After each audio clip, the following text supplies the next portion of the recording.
in session.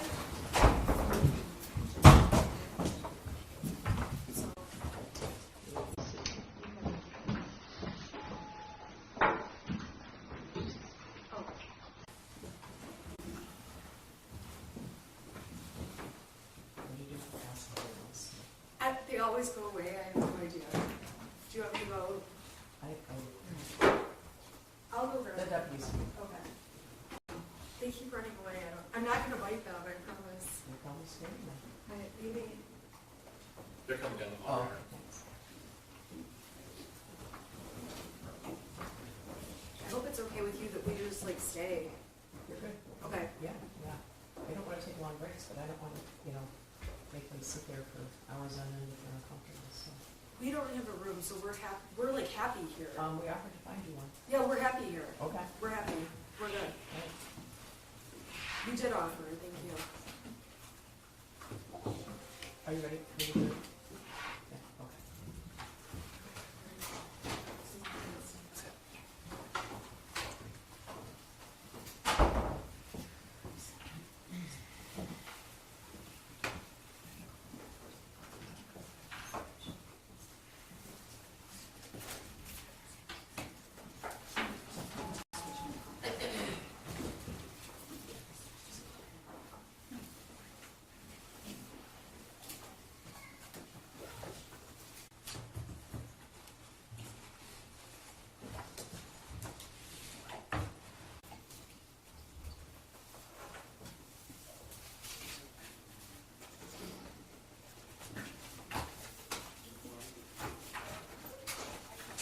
All rise for the jury.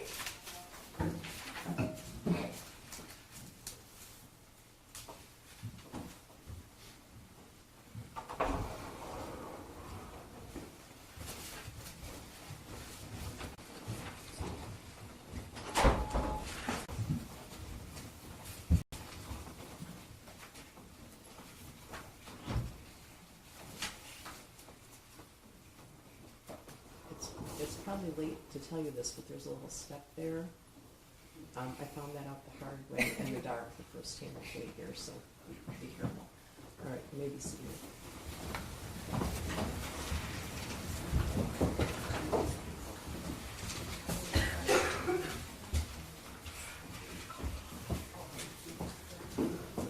Your Honor, calling people, there's Jennifer Crumbley, case number 222799990FH. Thank you, Marquise. On behalf of people, here McDonald is here as well. And thank you, I'm Shannon Smith on behalf of Jennifer Crumbley. Sean Godwin. Who's the first witness? Molly Darnell. Okay. Ms. McDonald is reviewed from the hall. Your Honor, just before.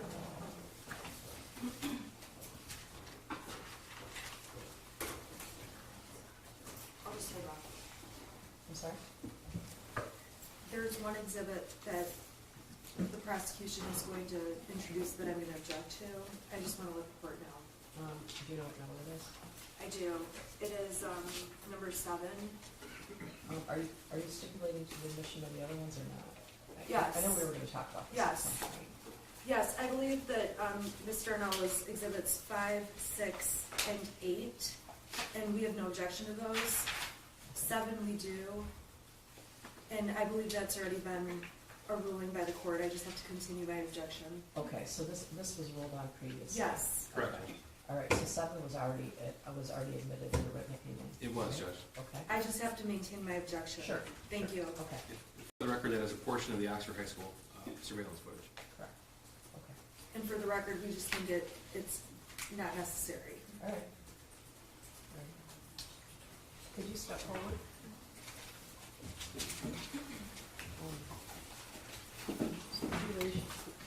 We're sort of closing here, I apologize. Could you raise your right hand? Do you swear or affirm the testimony you're about to give is the truth, so help you God? Yes. Okay, you can be seated. And then, could you state your name for the record and spell your first and last name? My name is Molly Darnell, MOLLY-DARNELL. Go ahead, prosecutor. Good morning. Good morning. I'm going to call you Molly. I assume that's okay. That's okay. Okay. Molly, can you tell the jury what your profession is? I'm an educator. Where Are you a teacher? I am a teacher. Okay. And who is your employer? Oxford Schools. Okay. How long have you been in, how long have you worked for Oxford Schools? I started working for Oxford in the fall of '98. Okay. Would that be your entire career? That is my entire career. Okay. And you stayed in that one school district? Correct. Okay. Your current position is what? I work for Oxford Virtual Academy. All right. And when did you begin that position? I began that position 18 months ago. Okay. I'm going to take you back to November 30th of 2021. Can you tell the jury what your position was at that time? At that time in Oxford, I was under teacher contract, but I was the ELA coach and the International Baccalaureate Coordinator. So I worked specifically with curriculum and teachers, like instructional moves in the classroom. Okay. So So, ELA, what's ELA? I'm sorry, thank you. It's English Language Arts. all right. Thanks, Judge. So, how much contact did you have with students compared to teachers at that point? I would say minimal in comparison to teachers. All right. And you did, though, spend some time in the classroom in your career?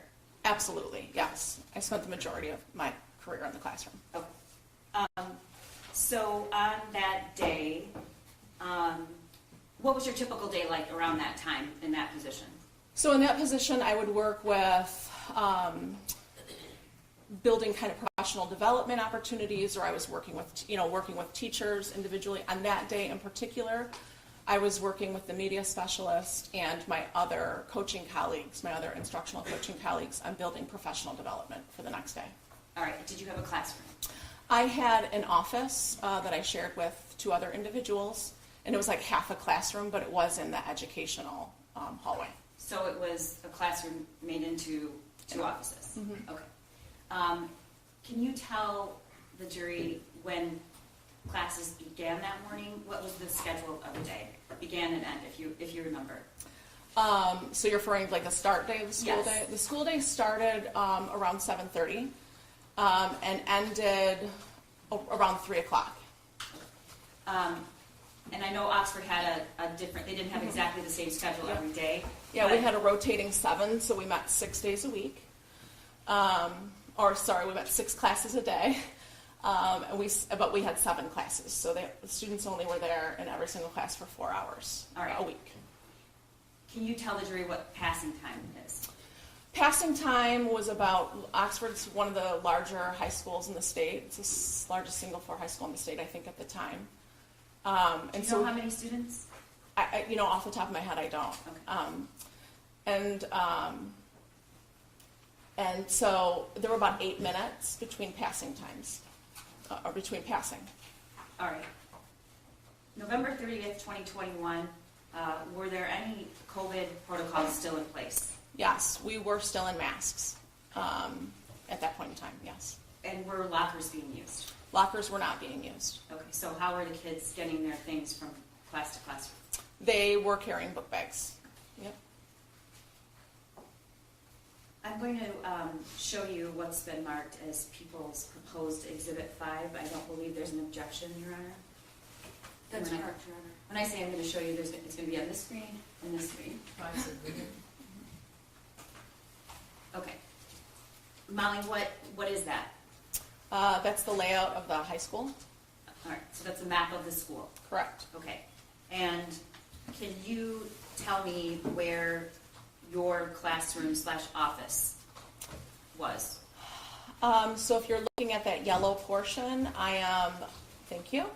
I am where you see 222, and then there's 226. I'm that little sliver right in between there, and that was 224. Okay, Mark's going to show you Yep. on the map. He's Correct. not letting me have access to the clicker for the Yeah. trial, so I'm relying on him. Okay, so is that your classroom? Yes, that like little sliver where you can see, it looks like a bunch of names are written in there. Mm-hmm. That was the room that I was in, yes. Okay. And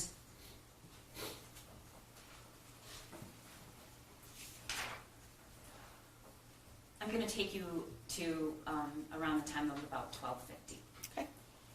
What were you doing during that time?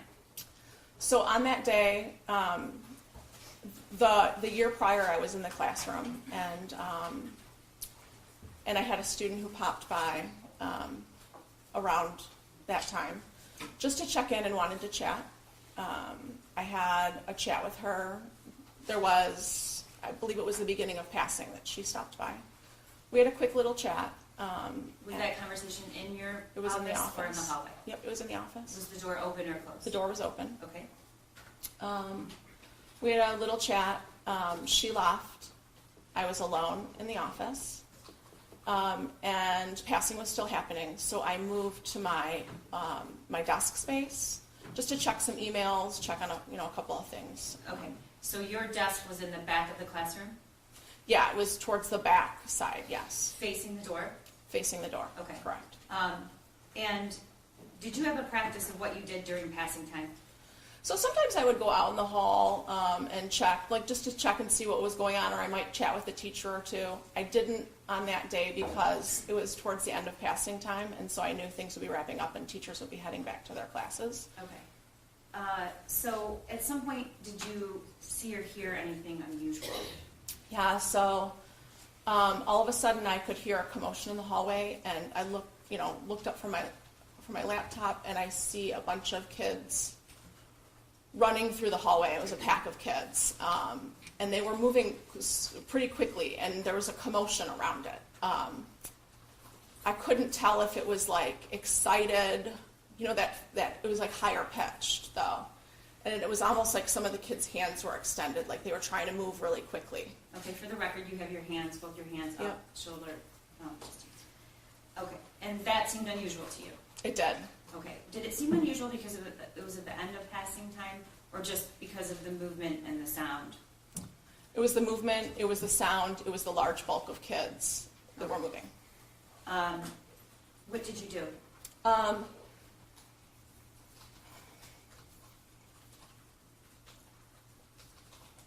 I exited my office. I believe that there was possibly a fight. So I run out of my office. I'm about midway through where 222 is. And I see all those kids exiting out of door 4. So I know there's not a fight. So if you look at the map, you come out of your classroom and you look down the hallway and they're all running out of the school? Yeah, on a door 4. Okay, and that was unusual? Mm-hmm. Is that correct? Yes, I had never seen that before. All right. And then what happened? I paused for a second because I'm thinking like, well, what's going on, right? I don't know what's happening. I head back into my office space. The hallway is completely clear. And I walk into my office and I'm like, all right, what could possibly be happening in this moment? Was it unusual for the hallway to be completely clear? I don't believe the bell had rung yet, so that was unusual. Okay. And so what did you do? It was in pausing, trying to like gather what to do next. I heard 3 things pretty quickly together, like so quickly together that I have a hard time distinguishing what came first and what came last.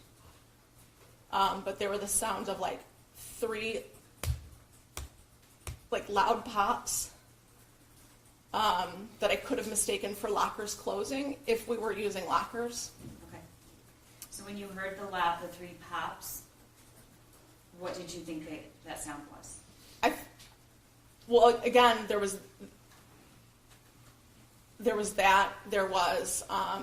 doors started slamming. I could hear like boom, boom, boom, boom, and then the principal at the time, Steve Wolf, came over the PA and said, "We're heading into lockdown. This is not a drill." And how long had you known Steve?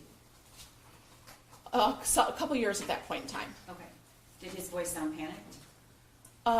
His voice sounded, it was like urgent, but you could tell he was like tempering any, like panic.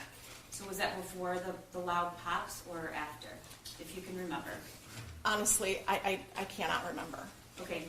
When you heard this, was your door open or closed? My door when I came back in, I pulled it, but it didn't shut, so it was open a couple inches. Okay, so what did you do? At that point in time, I moved to shut my door. Okay. Did you, after the pop, did you smell anything? No, Did you see anything? no. All right. And then you tell the jury what happened when you turned around and headed to the door. So I walked to the door. I immediately pull it shut. To the left of my door, so my door was here, and there was a glass part, like, you know, floor-to-ceiling glass. And then right here was a night lock system. Can you tell the jury what a night lock system is? So a night lock is a simple gadget that goes into the door, that goes into the floor, so that if the door were unlocked, it's like a second security measure. If the door was not locked, or even if it was, someone can't get in. So if the glass is shut out, even if they were trying to undo the door, they can't open the door. And when did you learn about night locks? Maybe 4 years prior. Okay. Did you do that? Well, why did you install the night lock? Well, one, I was directed that we're in lockdown, Okay. right? So as soon as I knew that we're in lockdown, that's what you do. Were you able to install the night lock? So I grabbed the night lock, you know, I undid the piece, grabbed it, and looked down at it. So I also, some of the doors have different installs, whether the door goes, you know, in or out from the room. And so I looked at it to see, just to remind myself which one, because the other office that I have at the middle school, or had at the middle school at the time, had a different At this install. point, Molly, the door is shut or closed? The door is shut. Are you facing the door or facing I'm away? facing the door, so I'm close enough to that wall because I had just grabbed it. Do you know about what the distance was between you and that door? Not even a foot. Okay. And then what happened? I look at it, and out of my peripheral vision, I can see some sort of movement. And so I look up, and I see someone dressed in dark, oversized clothing. And you're looking through that glass Looking pane through that glass next pane. to your door. Okay. They have the mask on, a hat, glasses, and a hood. And I lock eyes with them. Had you ever seen that person before? I had not, no. Did you know if it was a student or is that a no? I did not know if it was a student. All right. And you said you locked eyes? I locked eyes. And then instantly I notice, I see some movement. And so I look down, and I realize he's raising a gun to me. Okay. Can you describe? Yeah, the gun was black, and I remember thinking, as he's raising the gun to me, that there was no orange tip. I had heard prior that BB guns have an orange tip. When you say he was raising the gun, can you explain what that looked like?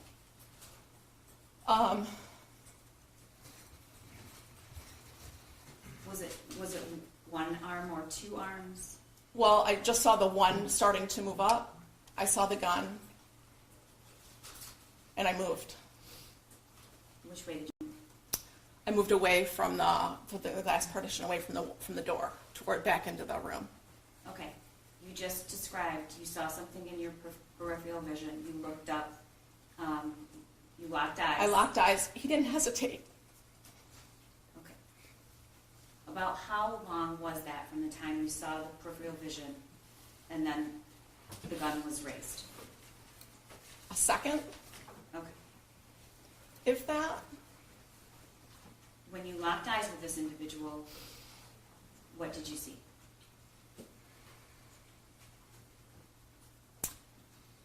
I'm sorry, can you repeat that question? Describe that for me.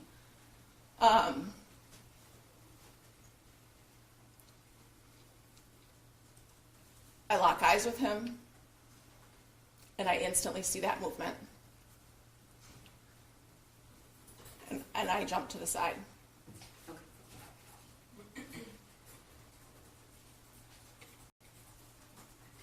What happened after you jumped to the side?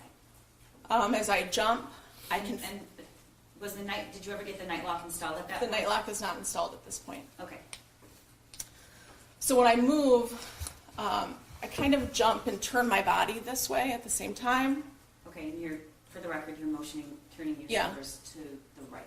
to the right. Mhm. And I feel like my left shoulder moves back a bit, and I feel a burn like hot water had stung me Where did you feel that? in my arm, Which arm? in my left arm. Okay, Up and you're top. pointing to your, Yeah. right below your shoulder? Yep. Okay. And are you standing up? Are you sitting down? Are you, I'm standing up at this point in time. I feel that hot burn go through my arm, and I turn back. There was a window in the back of my room that leads out to the courtyard, and I see a bullet hole. okay, I'm going to show you on the screen what's been marked as People's Proposed Exhibit 6. Any objection? 6 is admitted. What is that, Molly? That's the office that I shared. Okay, and that, can you just describe where the desk is, where, what you just described, and point that out? You said Yep. you turned around to the back of the classroom. Yep. So you can see on that window exiting, there's a white mark. Right there? Yep, that would be the bullet hole. Did you, is that what you noticed when you turned around? That is what I noticed when I turned around. Correct. Okay. At this point, what were you thinking? A BB gun can't do that.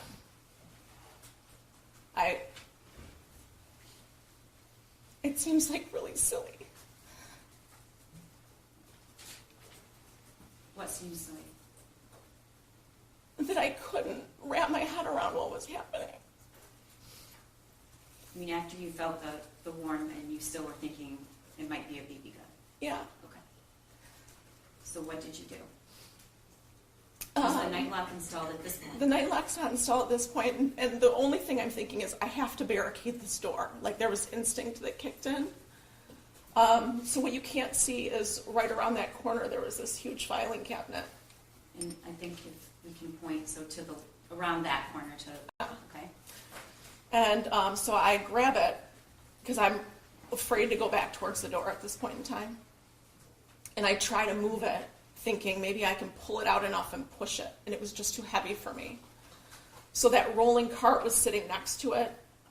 That's when I pulled out the rolling cart and I take that back. It's I okay. didn't do Take that your yet. time. Take your time. I crawled down on my hands and knees and I put that night lock in. And then I moved for the roll. I was like, I just have to keep barricading. And so I grabbed the rolling cart. Is the object in the, Yeah, you can see it's picture? the little red object on the rolling cart. Yep. oh, that's the night lock? Yes. Okay, but that, it's sitting on that's the rolling cart, right? Correct. Okay.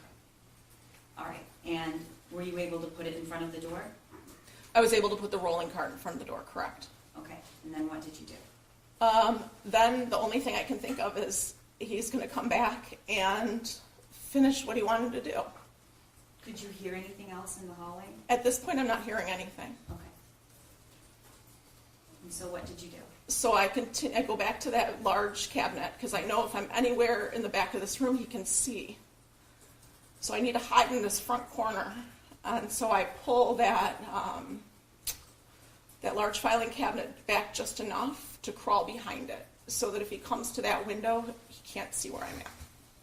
So the way the classrooms are is you have to be at a certain angle to see certain parts of the room from the hallway, correct? Correct. Okay. And you said you moved to that corner behind because what? Because I didn't want him to see where I was at. Okay. Once you were behind the cabinet, were you sitting? I was crouched down. I was trying to make myself as small as possible. Right? I got really low. I was on my bottom, crouched as close together physically as I could make myself. Okay. What did you do next? I had texted my husband, "I love you, active shooter." And then I started feeling blood dripping down my arm. And what did you do? Um, At this point, had you registered that you had been shot? I don't think I was registering that I was shot. I just knew that I was bleeding. Okay.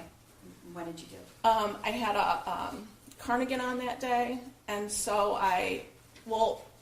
you can see in the photo there's this red little bag on the side, on the right side of the wall. Those are, those are medical response bags that we keep in every room. So if someone's bleeding or if a tourniquet's needed, they're in there, but I was too afraid to go back and grab it. So at that point I knew I needed to put a tourniquet on. I knew I was bleeding. I removed my cardigan and I used one of the sleeves of the arm, wrapped it up on top and pulled with one arm and my teeth with the other to tighten it. And Molly, how many inches down was that wound? It sits right here. Okay. And you brought a cardigan so that you could show Remove. the jury what that looks like so they know exactly where you were headed? Yep. Go ahead.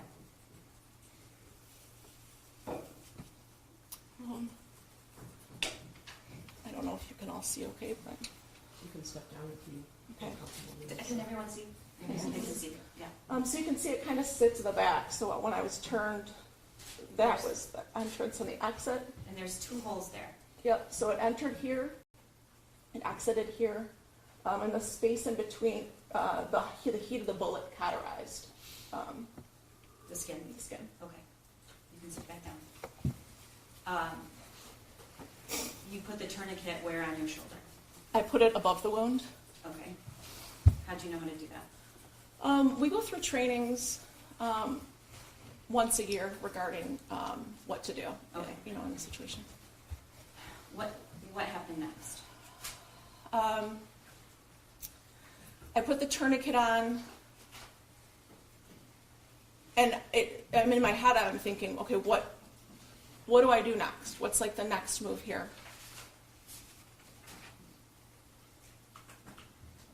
And my daughter texts me. She didn't go to Oxford High School, but she went to a neighboring school district. And they had heard through social media that there was a shooting at Oxford High School. And so she sent me a message that just said, Mom, are you okay? And I responded to her that I love you. I'm sheltered in place. And I'm fine. You didn't tell her you were. I did not tell her I was shot, no. Molly, I want to go back, and I'm so sorry. When the shooter raised his hand, what did you notice about, if you noticed anything about his stance, or you said you locked eyes? Yeah. His feet were set about hip distance apart. And that's, he was, and his shoulders were like he was square, right? He was square. How long were you in that classroom? I was in there for about 20 minutes. Were you communicating with anyone else in school, or law enforcement, or administration? No, there were a couple teachers. My hallway had a text thread, and that was not active. There was nobody texting on that. But another part of the building where the English Language Arts Department is at, they were texting. And one of them said, I heard there was a shooter. And I responded that I saw one. Did you respond that I've been shot? I did not. Why is that? I think I didn't want to create panic. I wanted to make sure that people knew it was serious, but there's no, I'm okay. Okay. At this point, did you have any idea where the shooter was, if anyone else had been hurt? What were you hearing? Anything? Nothing, and it was absolute silence for a long time. And then I started to hear a volume of footsteps. And I thought, they must be evacuating a classroom. And so when that shift occurred, I texted the teacher next door and I said, hey, You're the only one that knows right now, but I've been shot. I hope I'm the only one. How long was that? How long were you in the room then? At that point, it was probably 15, 18 minutes. Okay. At some point, did somebody ask you to leave the classroom? Yes, so the teacher next door was like, oh my gosh, I'm calling the office. There was another teacher in the room with her who texted administration. Okay. And at some point, did somebody come to the door? Yep, so the text from administration, Kurt Noose was at my door within maybe 2 minutes. Time's hard on that. And he was like knocking, Molly, are you in there?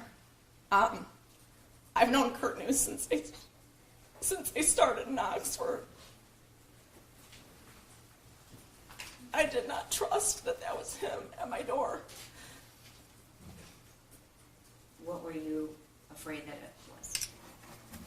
I don't know. Everything that I knew to be reality wasn't. Okay. So did you answer him back, or did you open the door, or did you just remain silent? I said, I'm in here, and he said, are you okay?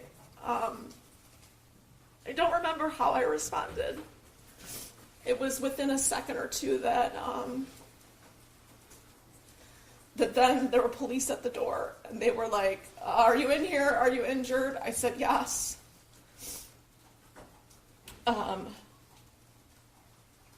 And then I said, do you want me to,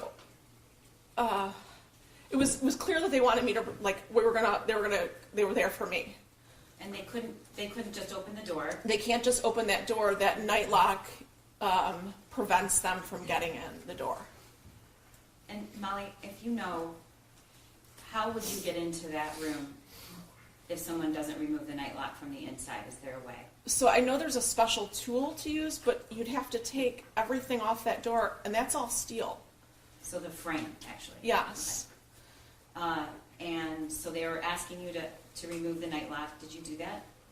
I said, do you want me to remove the night lock? And they said, yes, remove the night lock. And then I said, do you want me to open the door? And they said, yes, open the door. And I'm down on the ground while I'm doing all of this. Like, I'm removing the night lock, and I'm opening up the door from my knees. And they, like, scoop me up. And I can see the two officers that scoop me up, but I can see Kurt standing there against the lockers.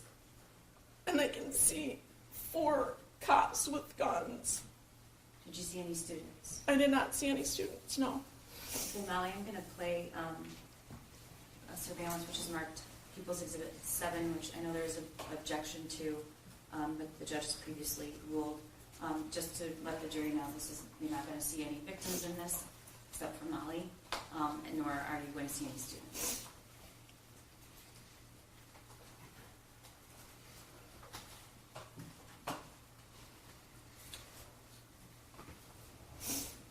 Can everybody see?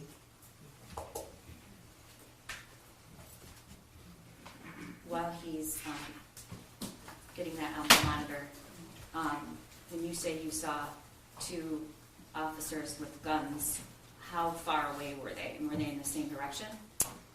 They were. When they scooped me up, the 2 that scooped me I'll just up. have you look here. Yep. Is that the hallway? That's the hallway. Okay. So you can see there's multiple around. So it wasn't just the 2. Where's your classroom in this photo? It's farther down, right? So you can see, like they're going inwards towards the classroom. Okay. It looks like that's an officer there. Okay. So I knew that they were officers based on the vests that they were wearing. And so they were just around, right, as well, like securing the area, I suppose. All right. Can you press play?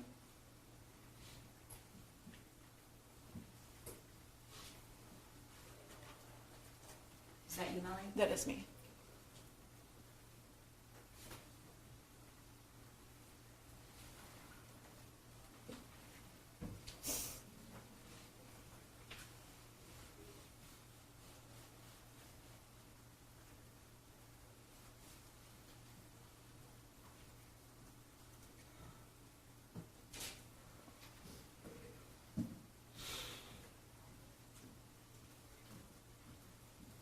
this point, are you hearing anything in the building?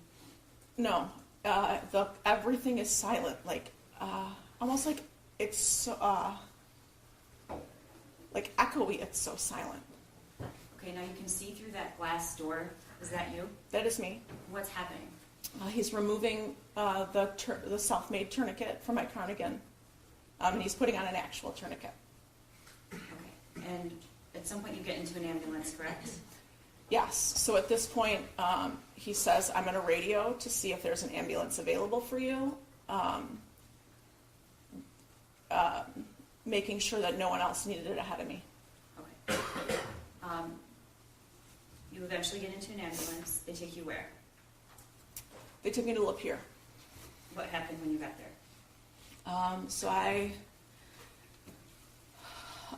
get to Lapeer, and the doctor comes out to the ambulance and introduces himself. And they said, I was sitting in the ambulance the entire time, and then they said, we're going to put you on the gurney. And I said, I can walk. Like, if I can walk, I want to walk. And so they helped me out of the ambulance, and I walk in, and they're like steadying, like kind of almost holding me up, steadying me. And the hallways are lined with doctors and nurses. Did you see any other victims? I did not, no. Okay. And they treated your wound? They did. Okay. Were you able to, I assume they ran some tests. I want to be cognizant of the judge's prior ruling about what you can testify to. But at what point, how long were you at the hospital? I have no idea what time I walked in those doors. Okay. I was there for several hours. Did you learn at some point there were other victims? I did ask when I was in the hospital, is anybody else been injured? And I was, I was told that there were other victims and a few fatalities, yes.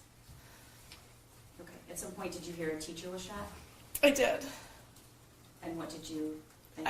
I instantly thought it was another one of my colleagues. I knew the direction that I saw him turn, so I knew what direction it came. And who was the teacher? I thought it was Lauren Jasinski. But who was the teacher they referred to? It was me. Do you remember that? I do. Okay. Do you remember who showed that to you? No. Okay. Was it me? I did. Well, I did see. I did see it in.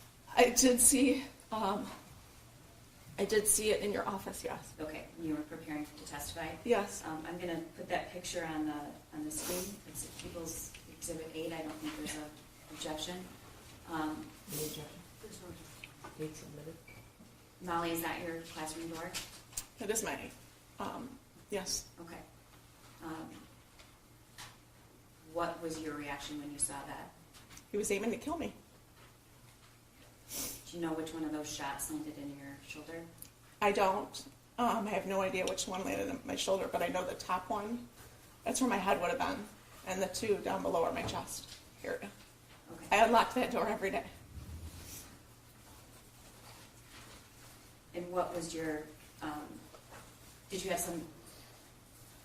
What is your, when you think about why you weren't hit? Why was it in the chest? That door, the distance, the door, and me moving was the only reason that I'm alive.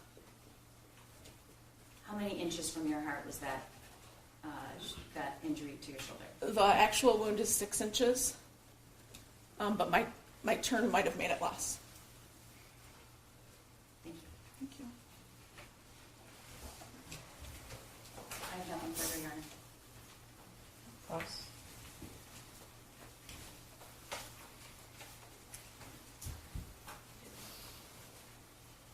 I have no questions, Your Honor.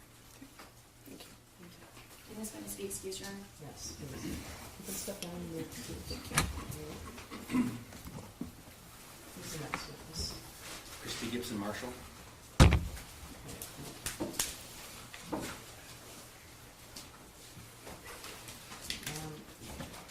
We had a discussion about the boundaries of her testimony. I don't know if we put that on the record. Do we need to or not? We've prepared her, Your Honor. Okay. We understand it's not another hearing, we know it's a trial. Okay.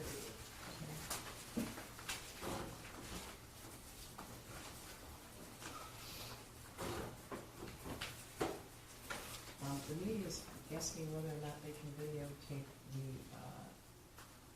tape the video. I don't see a reason why they can't, right? No, there's no minors. Oh, okay. Yes, I want to make sure. Judge, actually, this one, in this portion, yes. Oh, yes, in this portion. We'll indicate which, Right. which videos can't be shown. Okay. Yeah, give them a heads up. I'm mostly concerned in giving a heads up to the jury so everyone's prepared. And then, Your Honor, again, the defense objects to, I believe it's just one exhibit you're using with Ms. Gibson. This witness? I believe it's only exhibit 9. Yeah. Included- This was previously extensively briefed. Yes. I made it available about it. But your objections are good. Thank you.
Which people call Christy Gibson Marshall.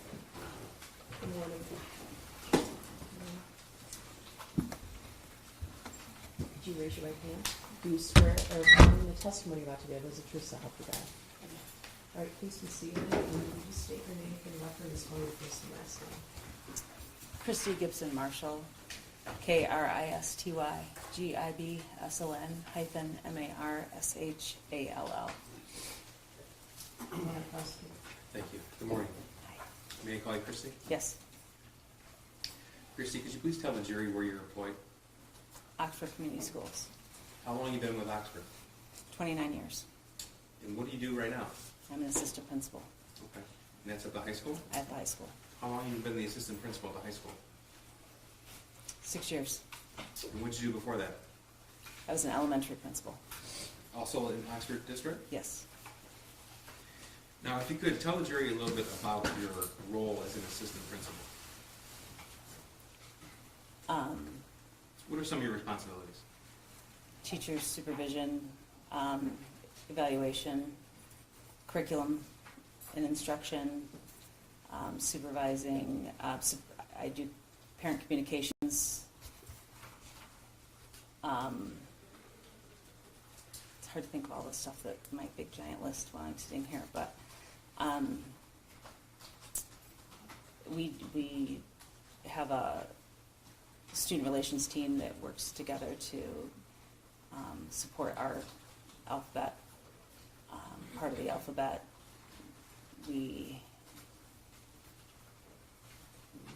Big goal is, like, to me, my biggest role is supporting students, and I love the kids, so just bringing energy and having fun with them. You've been in education, you said, for 29 years? Yeah, yes. So up until this role, you were an elementary school principal? I was, and then prior to that, I was a teacher. Teacher before that, okay. Now, as it happens, the school that you were principal at was Jennifer Crumbley's son, one of those students. Yes. And what grades, if you recall, was he there? 4th and 5th.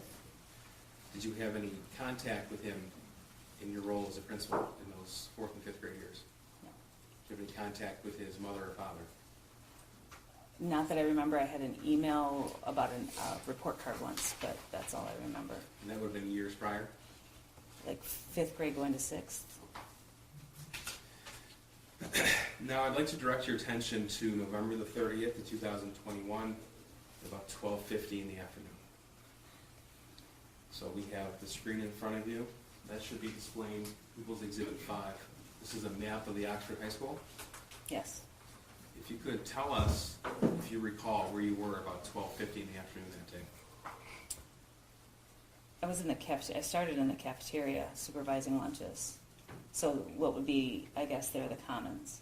So right Yes, here? correct. Okay. So was that lunchtime while you were there? Yeah, Okay. yes.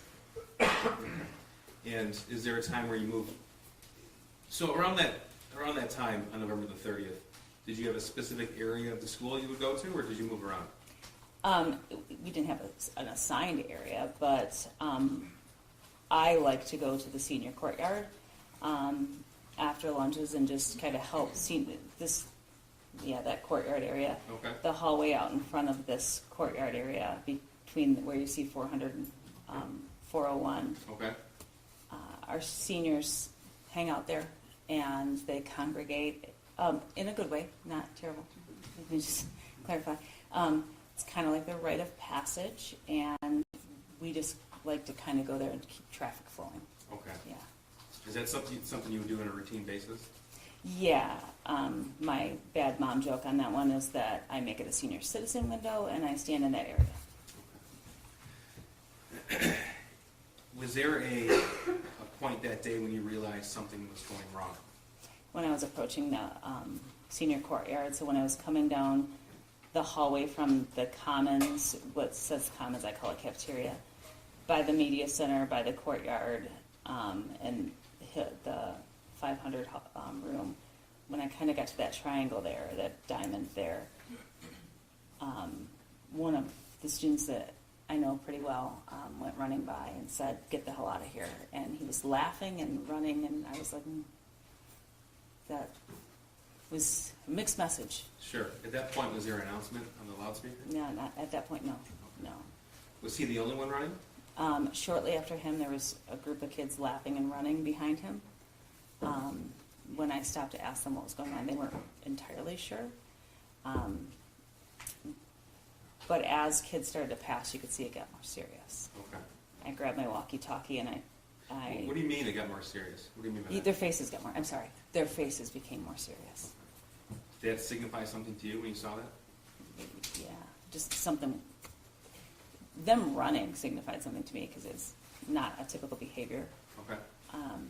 But the running and laughing was confusing, and then when their faces became more serious, I was started to get very worried, and that's when I grabbed my walkie-talkie. Okay. What did you do with your walkie-talkie? I said, "I'm not sure what's happening, but kids are running in the hallway," which is very odd, and look like they're trying to leave the building. So where did you go?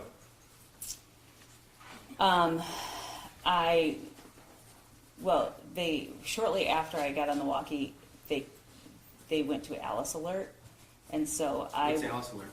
Alice Alert is our intruder. I'm going to call it intruder alert because that's what it was that day. But It's a notice that we need to take cover, lock down, be aware.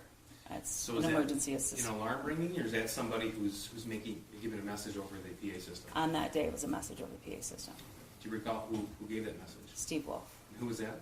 Steve is our principal. He's the principal. Okay. So, is this shortly after you saw the students leaving that appeared to be more serious to you? Practically the same. Yeah, it was like they went, when the more serious students came by, the announcement went on.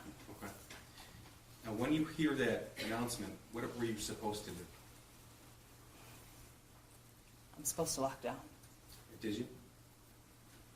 No. What did you do?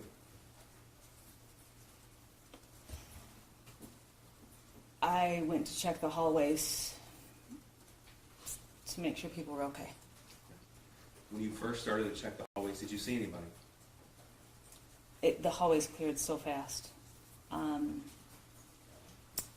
When I made the turn down the 400 hallway, I ran into a teacher who was locking his door, and then a student came up who was running late. He asked if it was a drill. I let him know that it didn't matter if it was a drill or not, just you could take cover, get in Okay. there. And then I proceeded down the hallway. I was the only one in the hallway at that point. Did you hear anything? First, I smelled something. I smelled what I thought was cap gun. Okay. Later, figured out it was gunpowder. And then I heard two gunshots. Where were you when you first smelled what you thought to be cap gun? Probably by like the somewhere between 409 and 414. So you were continuing to walk down that hallway, the 400 hallway, towards the 200 hallway? That's in yellow highlight? Yes, that's where I heard the gunshots. I was going that direction. You were walking towards the gunshots. Yep. Yes. As you walked down that hallway, did you see anybody else? No. Tell me where you went. When I got to the end of the hallway, I realized how dumb this is. I turned left to go towards where I heard the gunshots. So this hallway, And I went towards 225. so you came down the 400 hallway and you turned left towards 225. Yes. Tell us what you saw when you made a left. I saw a student laying on the ground. Did you know who he was? I didn't at that time, no. His face was covered. And then as I continued a couple of steps, I could see another student walking my direction. He had just dropped his arm was up, and then he dropped his arm. Did you recognize him? Not at that point, no. He was too far away. What did you do when you saw a student on the ground? There was a garbage can between he and I, so I moved the garbage can out of the way, and I put my foot near him and nudged him and told him to stay there. Did he respond? No. No. Could you tell if he was injured at that point? You could tell he was injured. What happened next? Ethan then came into closer view, and I could tell it was Ethan. And he had been at the school where you were principal? Yes. Did you interact with him at all at Oxford High School? Just normal, like how I interact with everybody. High fives, hugs, silly stuff that I do. Okay. I brought my elementary to the high school, so I just Did you enjoyed say it. anything to him? When he got close enough to me that we were sharing the hallway, so he was kind of walking down the center and I was kind of over to the side, so we're probably 3 feet apart. I asked him if he's okay. It just didn't seem right that it would be him. So I need to back up just a little bit. When you saw, you didn't know who it was at first, a student down the hallway, you said he had lowered his arm. I knew it was a shooter when he was down the hallway. Okay. Could you see if he was holding anything? I could see a gun. At that point, was he walking towards you or away from you? He's walking towards me. It was when I realized it was Ethan that I didn't think he could possibly be the shooter is what happened. Like, I know I said I knew he was a shooter down there, because I could rationalize that is a gun. He is putting that gun down. He just shot something. Okay.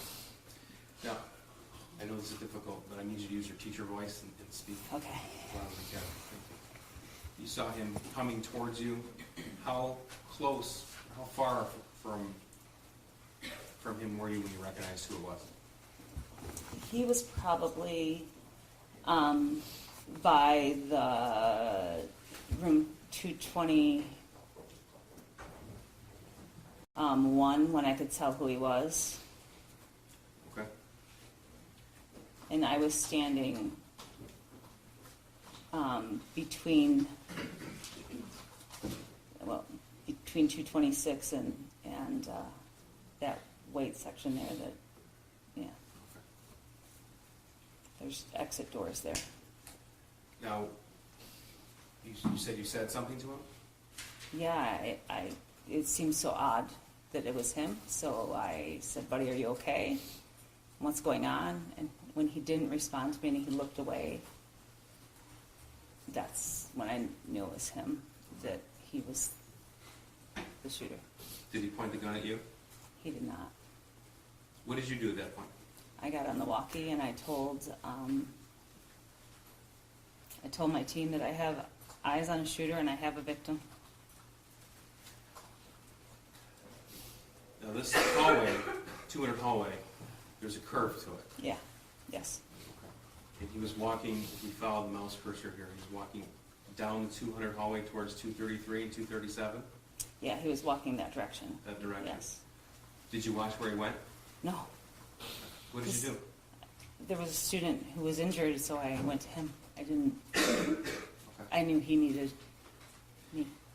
And I know you're aware, but there's been certain rulings by the court, so just in general terms, did you render aid to that student?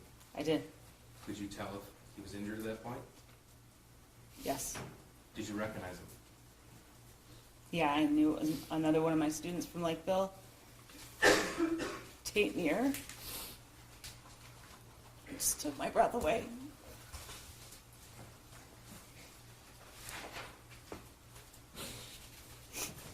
Were you were on the walkie-talkie, you said? Yes.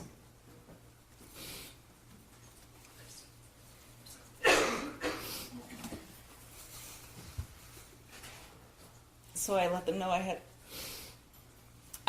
I had eyes on the shooter and that I had a victim. Kurt News asked me where I was.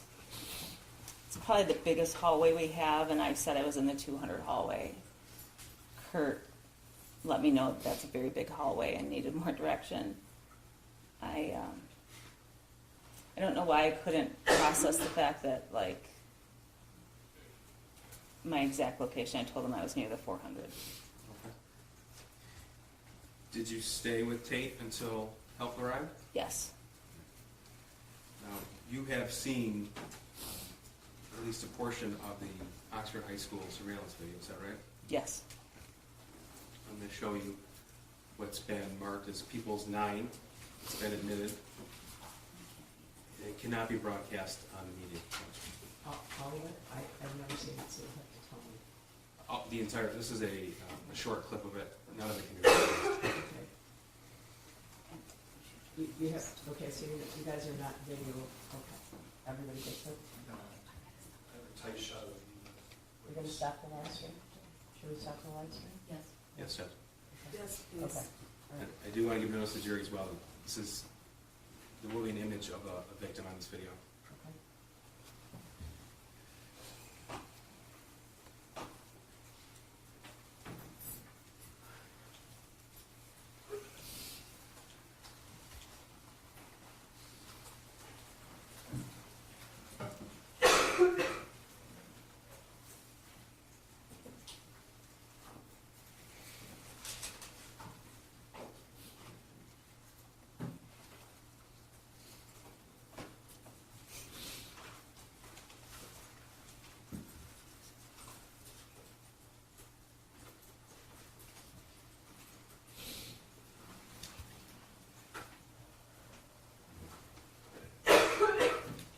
Christie, tell us when we see you.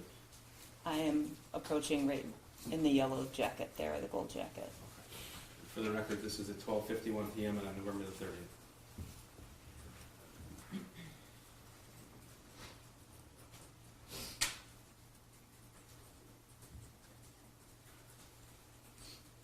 So no one's come by at this point. No.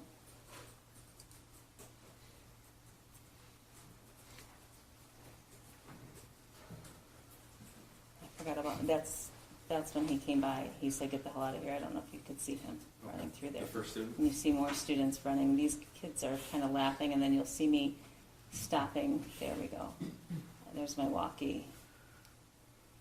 You're walking down the And middle I'm hallway there? walking towards the direction that the kids told me. They cleared the hallways very, very, very fast.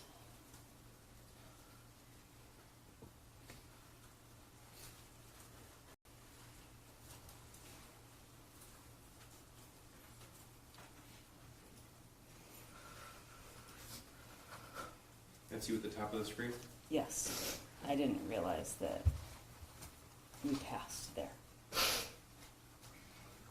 This is where the teacher came out. I'm checking another classroom to make sure they were okay. And then I'm continuing on.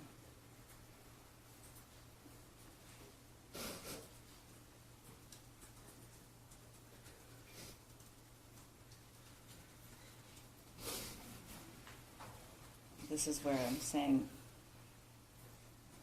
that's when I stepped aside, that's when I said I had eyes on the shooter, because he flinched a little bit, or at least my perception that he did. This is where I moved the garbage Tape on the can. ground? That's tape. When I'm talking on the walkie, I try to step back a little bit, because I think it threw Ethan off a little. And so there he is coming up to me. And I start talking to him here.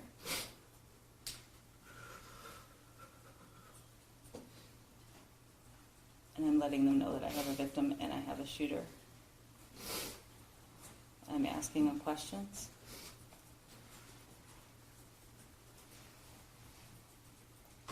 And I turned my back on him, and I came back to Tate, because I didn't know it was Tate then.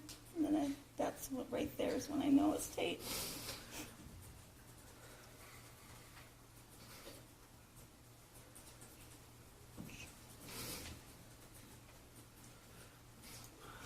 This is after the police arrive on scene, they've cut portions of it. Yeah. So, police arrived on scene, and they were trying to figure out his name. The shooter's name? Yes, and so I left Tate to go tell them who it was, and then I went right back to Tate. I did not want to be away from Tate. I was telling Ken, his name's Ethan.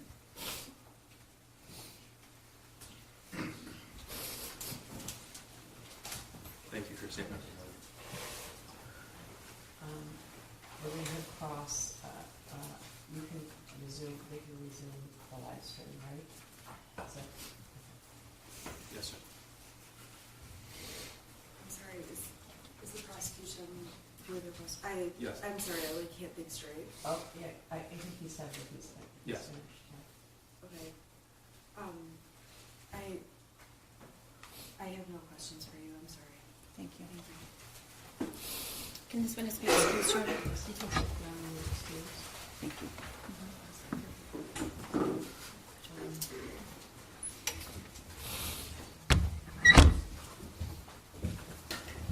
He's not service.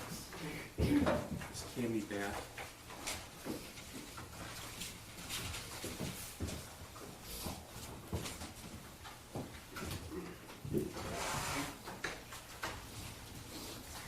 Is there any way we can have like a minute? Say it again. I'm like so sorry, can we just have a minute, like a break can we have a 10-minute break, please? Sure. Sure, I'm going to give you a 10-minute break, okay? All rise for the jury.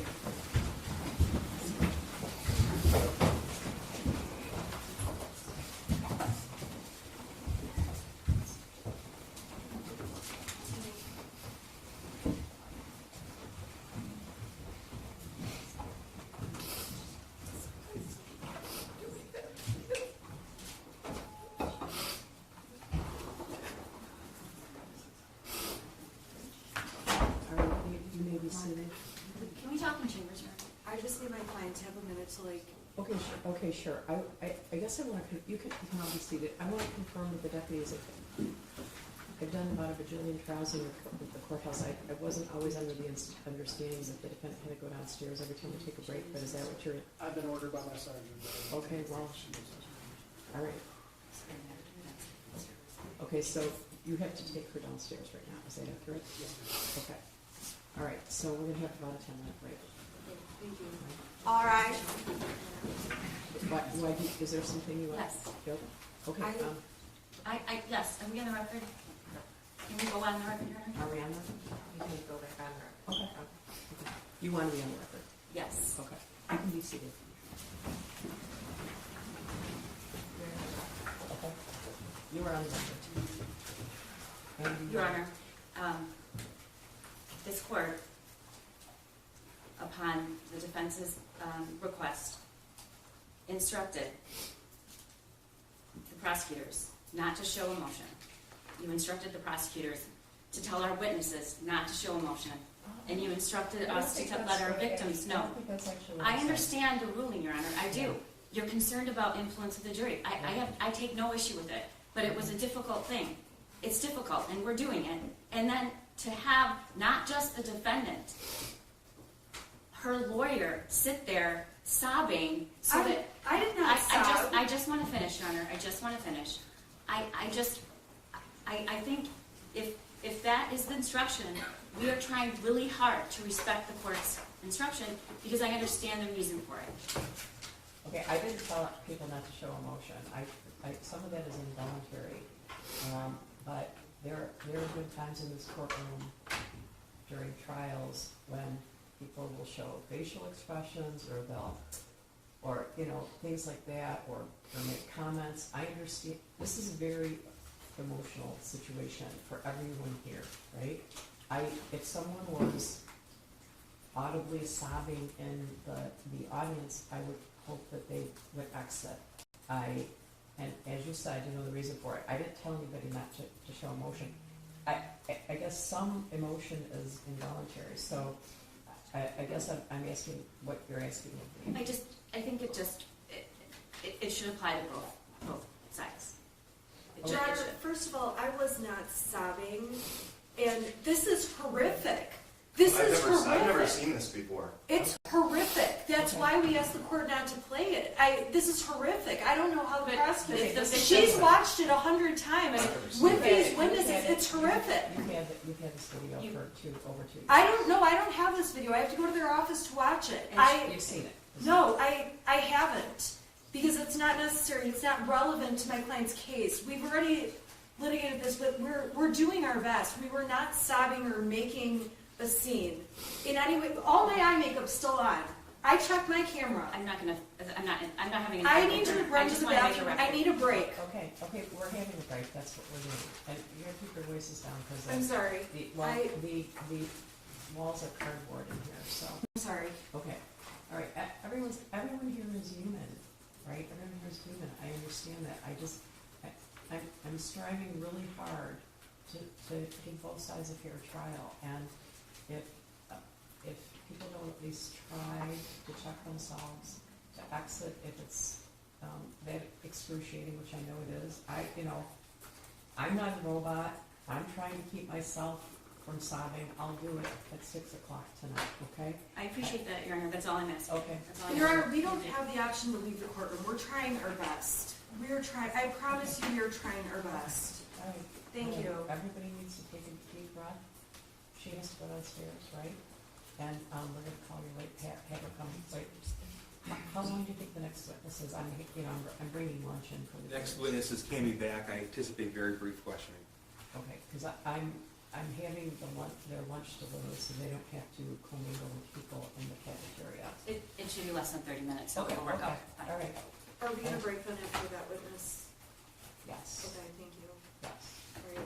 I apologize. No, it's bad though, it's horrifying. It's horrifying. It is horrifying.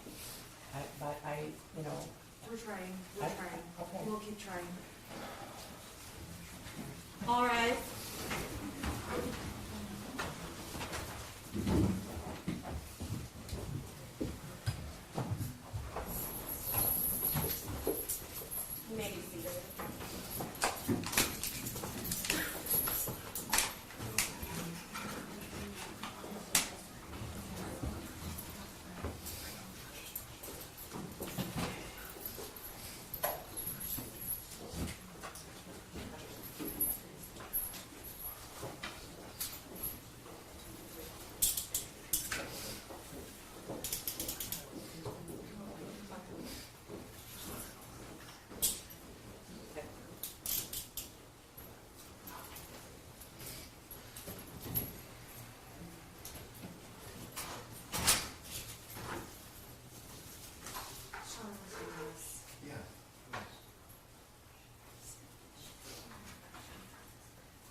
Let me double check.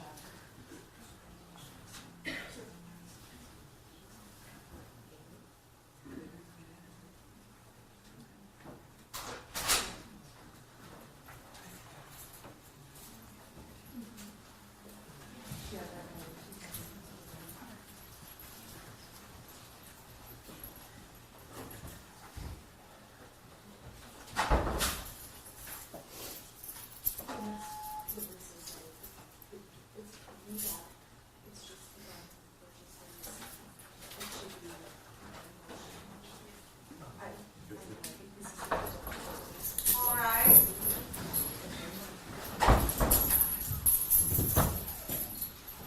All right, we received it. Thank you. Okay, I don't know where they keep those.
Defense has no objection to exhibits 24 through 30. Okay. I know the court will check with me, but I just want you to. Okay, thank you. Thank you. Okay, we're bringing our candy back. Well, I guess we might want to bring the jury in before we do that, right? We'll make sure.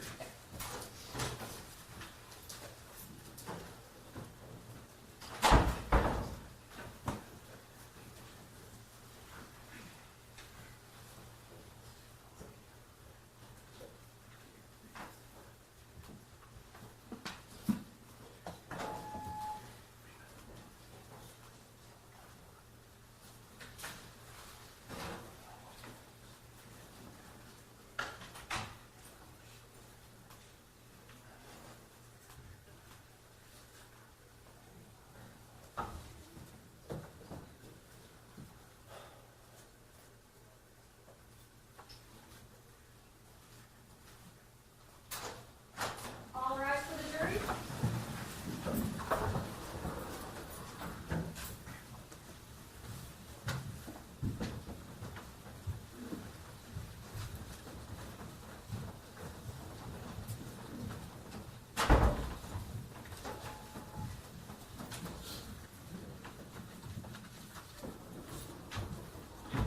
All right, you may be seated.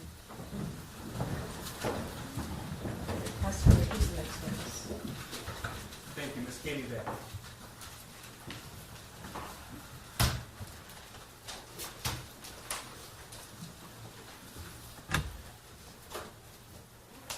Good morning. Good morning. Would you raise your right hand? Do you swear or affirm the testimony about the witness the truth so help you God? Yes, ma'am. Okay, you can be seated, and then would you state your name for the record and spell your first and last name? Tammy Back, And spell your first and last name, please. CAMMYBACK. Go ahead, Pastor. Thank you. Ms. Back, I'm going to ask you to keep your voice nice and loud for me, okay? Okay. Now, is it true, Miss, that you work at a retail store that sells firearms? Yes. And that's in Oxford, Michigan? Yes. Okay. How long have you worked there? 4 years. Okay. What's your current title? Office manager? Have you always been the office manager? No. As office manager, do you assist with gun sales? Yes, I do. Okay. And what did you do before you became the office manager? I was a counter. I'm sorry? I worked the counter. Okay, the counter? Yes. Okay, so you would deal with customers? Yes. And you're familiar with the procedure when someone purchases a firearm? Yes. Okay. Now, there is a specific process when somebody purchases a handgun, is that correct? Yes. Could you tell us a little bit about that, please? So when you come in to purchase a firearm, whether it's a handgun or a long gun, we have to have your ID. You have to fill out a 4473. What's that? It's a federal firearms form for the Okay. customer.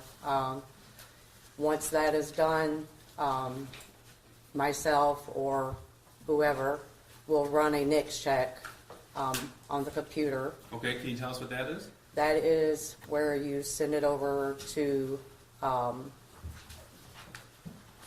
just lost my train of thought. To the FBI, and then Okay. they take it from there. Okay. Do you know what happens with that when you I send do it to the not. FBI? Nope. So you take this information in, and the customer fills out certain forms, and you send that off? Yes. Okay. And how long does that process usually take? Sometimes it could take seconds, sometimes it could take up to 30 minutes Okay. or longer. Is someone able to walk in and buy a firearm, or to buy a firearm and walk out with that gun purchase that day? As long as they pass the background check. As long as everything checks out? Yes. Now, what happens if things don't check out, or if there's some kind of delay? Does that ever happen? Yes. Okay, tell me about that. So if a customer is delayed, we are giving them a Brady date, which is 5 days. Within those 5 days, the NICS check could come back as a proceed, or it could come back as a denied. After 5 days, if there's no response, then we are allowed to hand the firearm over to the customer. Okay. Do you know the circumstances in the background why somebody might be approved or denied? I do not. Okay. Now, when the store you work at sells a firearm, do you also provide a ATF pamphlet on handgun safety? Yes. Is that with every handgun purchase? With every handgun, yes. Okay. And tell me about that pamphlet, please. What kind of information is contained in there? It just states the do's and the don'ts as far as, you know, when you buy a firearm, child safety, how to lock it, just to pretty much keep your firearm safe and out of the hands of, you know, anyone that doesn't need to have it. Okay. And that is provided by the ATF? Yes, Okay. That's the Bureau of Alcohol, Tobacco, and Firearms? yes, All right. Does your store also provide a trigger lock statement? yes, Okay. And is that one of the standard forms that has to come with the firearms purchase? yes. Okay. And tell me what that is, please. So it's just the trigger lock form. We take and we make sure we check the box, that it has the lock in the box, and that it has a box that can be locked. Okay. Now, we say the lock in the box. What do you mean by that? The trigger lock. Okay, so when your store sells a firearm, you also provide a lock with it. Yes, Okay. And that's not an actual gun safe, correct? That's a smaller locking device. yes, All right. And that happens with every handgun sale from your store? yes, I'd like to direct your attention to November the 26th of 2021. Do you remember that day? I do. Okay. And were you working? Yes, I was. Did you, well, first of all, I should ask you, as office manager and someone who's been employed at the store for 4 years, every time a firearm is sold, is there a receipt kept? Yes, Okay. On November the 26th, 2021, did you sell a handgun to James Crumbley? I did.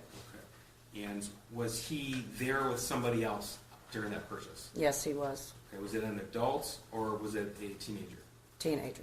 Okay. Did you come to learn who that person was? Later, yes. Okay. And you came to learn that it was the defendant's 15-year-old son? Yes, sir. Okay. But you didn't know that at the time? No, I did not. Okay. Now, during the purchase between yourself and James Crumbley, did his son do anything? Never. Okay, so he was there, present, but he didn't interact with you. No. I'd like to direct your attention also to June the 15th, 2021. Did James Crumbley make another purchase of a firearm that day? That I cannot say. Okay. If I showed you receipts, would that refresh your memory, you think? Yes. Okay.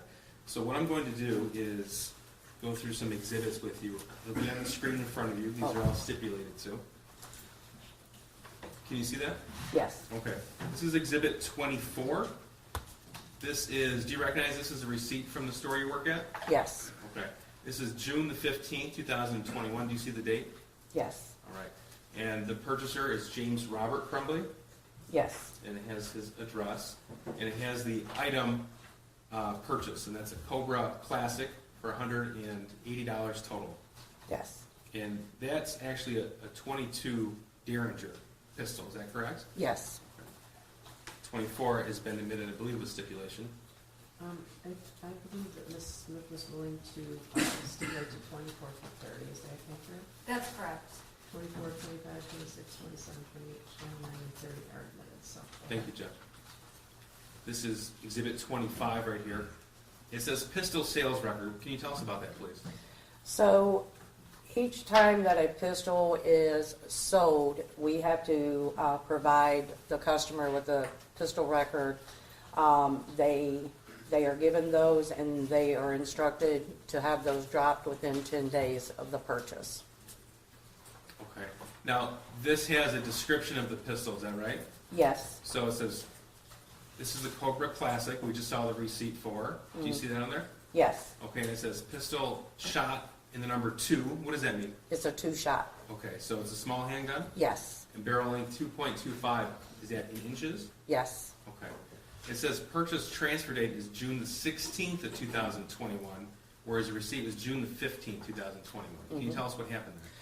So I believe that Mr. Crumbley may have gotten a delay on June 15th, and he had a proceed either later in the day on June 15th, or he may have gotten a proceed early morning on June 16th. Okay, and that's because there's some kind of delay in the background information? Yes.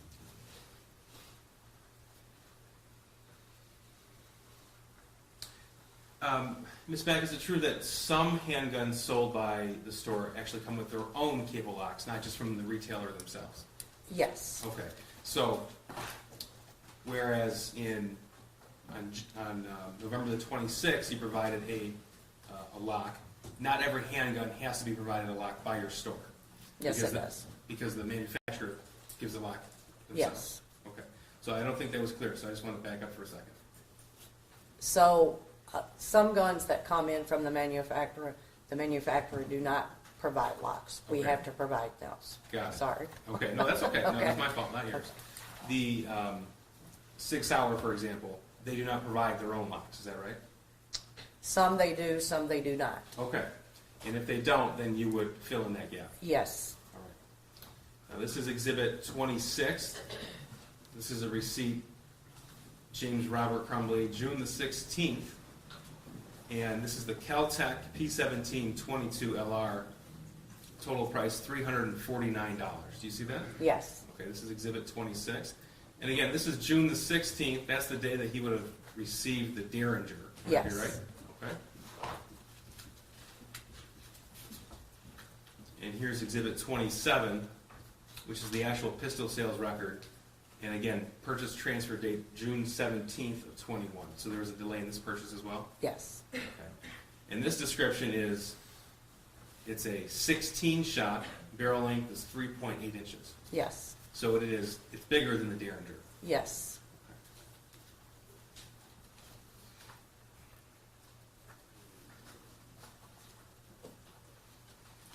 Now moving on to Exhibit 28. This is from November 26th of 21, the date we've already spoke of. So this is a receipt, total of $519.35. Again, James Robert Crumbley. Is that right? Yes, Okay. And this is the day you recall seeing somebody with him, yes, his son. Okay. Do you recall if his son was with him in June, or did you not complete that purchase? I did not complete that purchase. Okay, that's fair. But as office manager, you can tell us that those records are from your store. Yes, Here's Exhibit 29. This is the pistol sales record. And this is from the Sig Sauer on November 26th, is that right? yes, Okay, so this is a 15 shot, and it's 3.75 inch barrel. Is yes, that right? Okay. And he walked out with that gun on November the 26th, 2021? Because that's the date that we have right there? yes. Okay.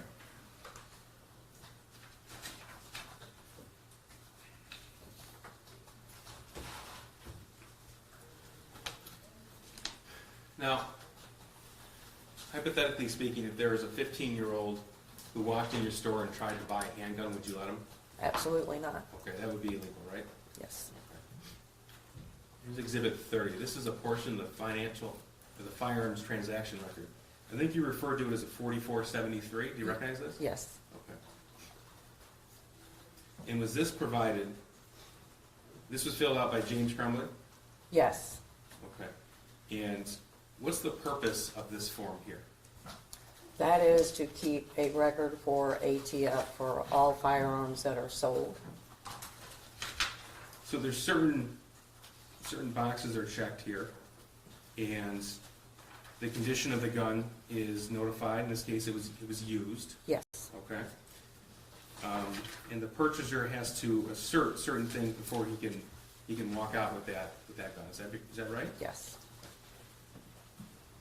In one of those boxes, are you the actual transferee, or you are the actual buyer of the gun, and it's not for somebody else? right, Because it is not legal for someone to buy a gun for somebody else through your store, correct? no, it is. Well, that person has to come in and fill out this paperwork, is that right? Yes. Right. So it would not be legal for a adult, for example, to check this box that the gun is for himself and then transfer it to a child. Yes.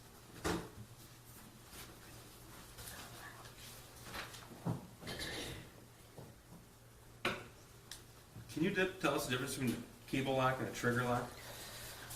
So a cable lock, you have to take the slide off of the pistol and run the cable through the barrel and bring it out and to lock. Trigger lock goes directly on the trigger. Okay. And do you recall it was provided to James Crumbley on November the 26th? I believe it was a cable lock. A cable lock, okay, so it looks like a rope. Yes, And then at the end of the rope, there is a locking mechanism, yes, and then that's fastened by a key, would that be right? correct, yes.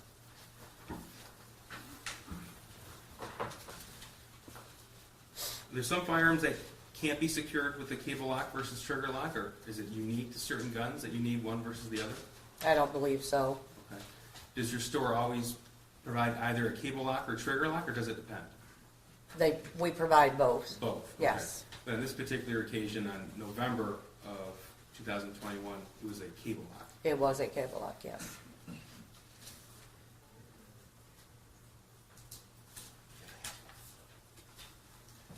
I have nothing further. Oh, hang on one second. Sorry. Thank you, Judge. Nothing further. Thank you, Your Honor. I just want to go back through the exhibits. Would it be easiest if I had the prosecution go back through them if I ask, or is it easier if I just transfer it to my laptop? Okay. I can do this. Okay. Can you put up exhibit number 24, please? Just so that the jury can see it. And if you want, I can put it on my computer. I have them. We have another flash drive, don't we, that we provided to the defense? I have them on my computer. Do you want me to take the reins and use my laptop? Yes. Yes. Okay. Your Honor, we just need to switch this over then. Hit that button, and then I've got to plug in my.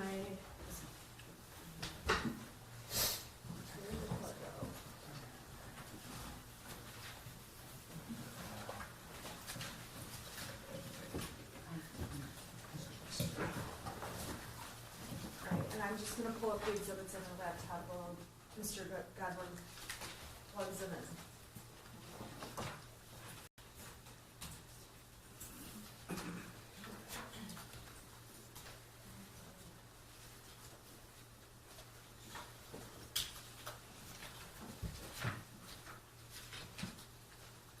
Okay. Good afternoon. My name is Shannon Smith and I represent Mrs. Crumbley. I'm going to ask a couple of questions, and if I ask anything confusing, can you please just slow me down and let me know? Sure. Okay, thank you. It's not my job to confuse you. I want to make sure you understand each question I ask. Okay. The first exhibit the prosecution showed, Exhibit 24, which was admitted, is a receipt for a Derringer gun. And I just want to be clear that Derringer gun was purchased by James Crumbley, correct? I cannot say. If you look at the receipt, By the receipt, yes. okay, so by the receipt, it indicates James Crumbley purchased the weapon. Mhm. And Yes, I'm sorry. and it's fair to say that Jennifer Crumbley's name does not appear anywhere on that receipt. No.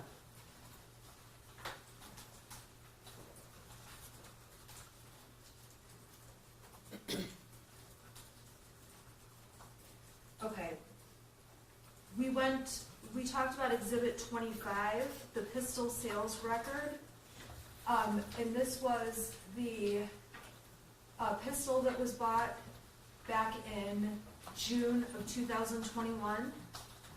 On this receipt, on this pistol sales record, James Crumbley is the person who purchased this pistol. Is that correct? Yes. Jennifer Crumbley's name does not appear anywhere on this pistol sales receipt, correct? I'm sorry? No. Thank you.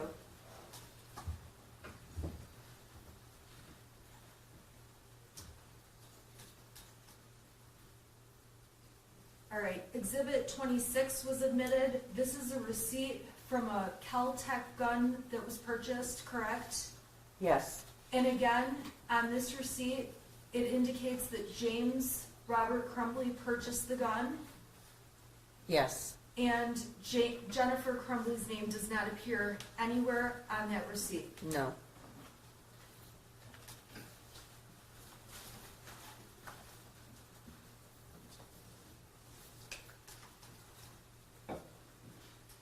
All right, I'm turning to Exhibit 27, which was admitted.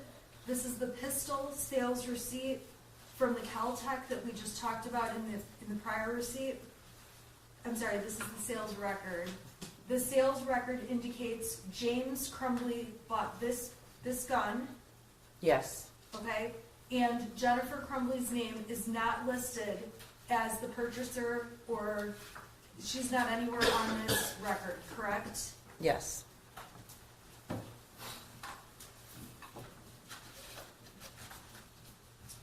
All right, I'm going to number 28, which has been admitted. This is the receipt from the Sig Sauer that was purchased in November of 2021, correct? yes, You have a direct memory of the purchase on this Sig Sauer gun, correct? yes, And on this receipt, this gun was purchased by James Crumbley, correct? yes, The receipt does not have Jennifer Crumbley's name. no, And when this gun was purchased, James Crumbley was accompanied by a teenage boy and no one else, correct? correct, And you were testifying that you didn't have any interactions with the teenage boy who was with Mr. Crumbley. correct, And when you saw this teenage boy with Mr. Crumbley, there was nothing about him that stood out to you as unusual or weird or something that would have raised concern about selling the gun to James Crumbley with his son, No. correct? I'm sorry, the court's making a record, so it's really important we talk one at a time. I'm not trying to cut you off in any way. I just need to make sure the record's really clear. Sure. So I'm just gonna re-ask, and I'm doing it just to have a clear record. When you saw Ethan Crumbley with Mr. Crumbley buying the gun, there was nothing about him that concerned you about selling the weapon to Mr. Crumbley, correct?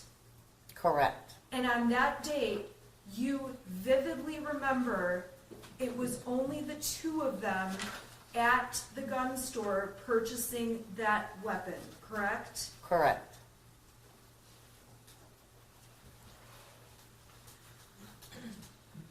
And again, on Exhibit 29, this is the pistol sales receipt. Jennifer Crumbley's name does not appear anywhere on the pistol sales receipt, correct? correct,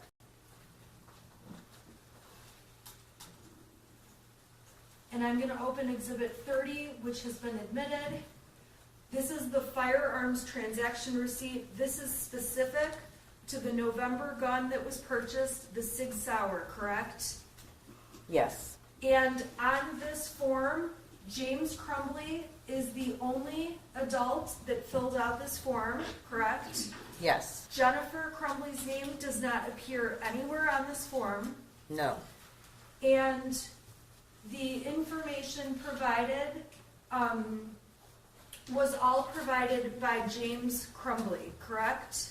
correct, And you cannot sell a weapon to a 15-year-old who walks into your store if they came in and wanted to buy a gun, correct? correct, And if you don't know the answers to these questions, I can ask someone else, but I'm going to ask you. When a parent buys a gun, a parent has a right to take their child to a shooting range, correct? yes, A parent has a right to take their child hunting, correct? yes, A parent has a right, when they own a gun, to allow their child to use the gun at things like a gun range or hunting or along those lines, correct? yes,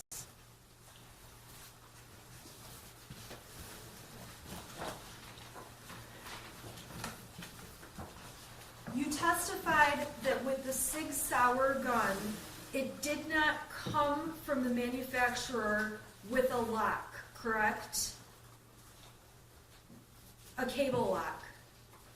that was a used gun, Okay, so the used gun did not come with a cable lock in the case, correct?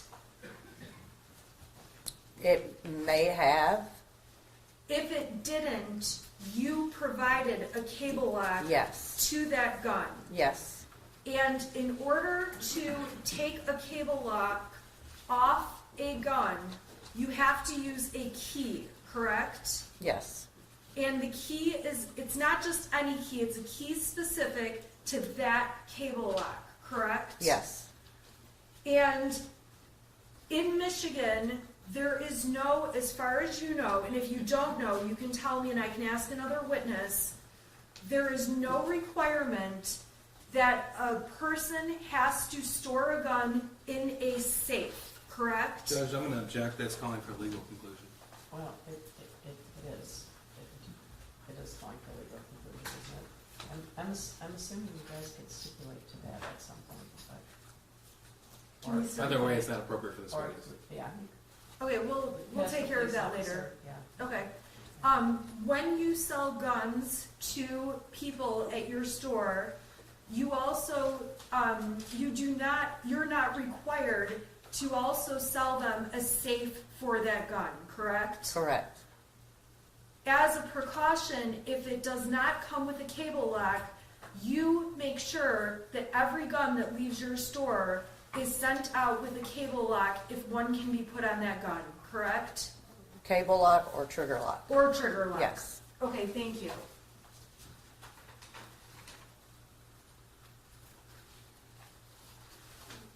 There is not any time that you recall seeing Mrs. Crumbley at the store looking at guns, considering buying a gun, anything along those lines, correct? correct, And of course, I don't expect your memory's perfect. I'm just asking by recollection, you don't recall that Mrs. Crumbley was in there. she was not, no, It's also not illegal for a father to bring children in or a teenager in with them to purchase a weapon, correct? correct, Mr. Crumbley is not the only person who has ever been in the store purchasing a weapon with minors present, correct? correct, And there is nothing that when you come to the door of the store that says minors cannot enter the store or look at what you have in terms of your stock, correct? correct. May I have just a minute?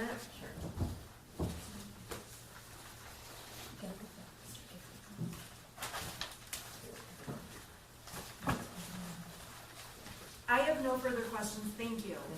Just very briefly. Ms. Mack, I'm just gonna clear a few things up. I'm afraid I wasn't terribly clear with these Sure. things.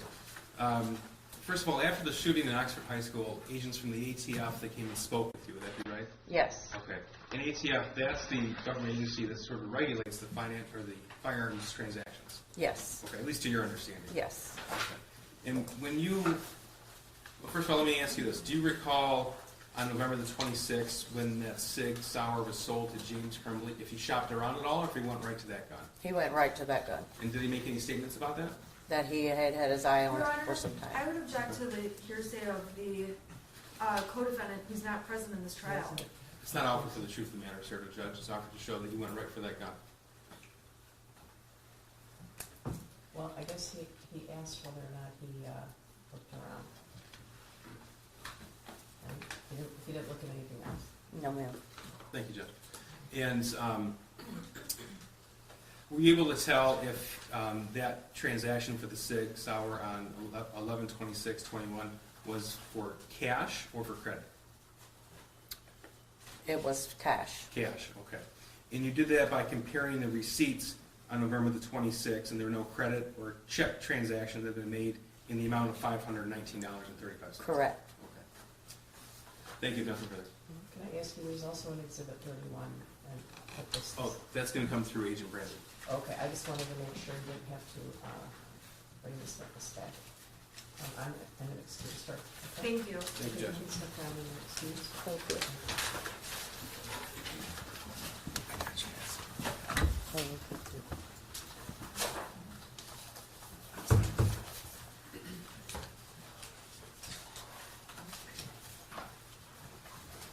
Your lunch is here. Okay, the fact that we're providing lunch doesn't mean that you can't leave the building or go out to your car or do things like that. I want to avoid any interactions in the cafeteria that could impact you. I don't want people talking to you, and I just want you to feel comfortable. All right. So your lunch is in the cafeteria. As an hour. We'll come back at about. You can return to the jury room at 10 if you want. Lunches are in the jury room. Don't discuss the case with anybody. Don't do any research. Don't go on Facebook. Don't read any news on your phone or computer or otherwise. And don't discuss the case with anybody. And we'll be back at about 10 if you want. Okay. All right, for the jury.